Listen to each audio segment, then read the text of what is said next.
જેતપુરના રહેવાસી અને ધોરાજી રોયલ સ્કૂલમાં શિક્ષક તરીકે કામ કરતા શિક્ષકનું સ્કૂલમાં છાતીમાં દુખાવો થતા મોત નીપજ્યું।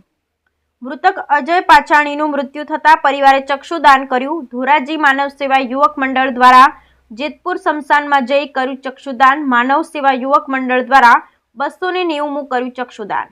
Bureau report Hemant Shekhwa. કુમાર ચીમનલાલ પાચાણી। આજે જે ઘટના ઘટી છે મારા મોટા ભાઈ અજય કુમાર ચીમનલાલ પાચાણીનું આજે 40 વર્ષે દુઃખદ હાર્ટ એટેકથી અવસાન થયેલું છે।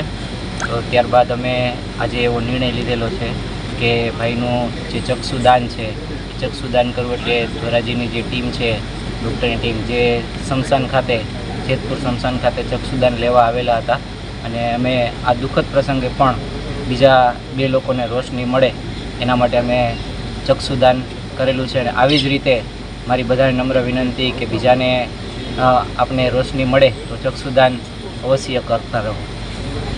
ધર્મેન્દ્ર બાબરિયા છે।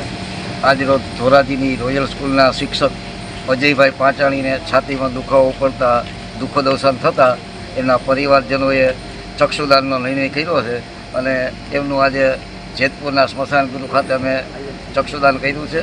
અને હાલ રાજ્ય સરકાર દ્વારા ચક્ષુદાન પખવાડિયાની ઉજવણી ચાલી રહી છે।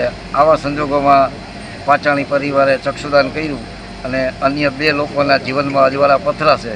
તો અમારી લોકોને નમ્ર વિનંતી છે કે આવા દુઃખના પ્રસંગોએ ચક્ષુદાન, દેહદાન, સ્કિન ડોનેશન કરી અન્ય નાગરિકોને આપણે મદદરૂપ થઈ શકીએ।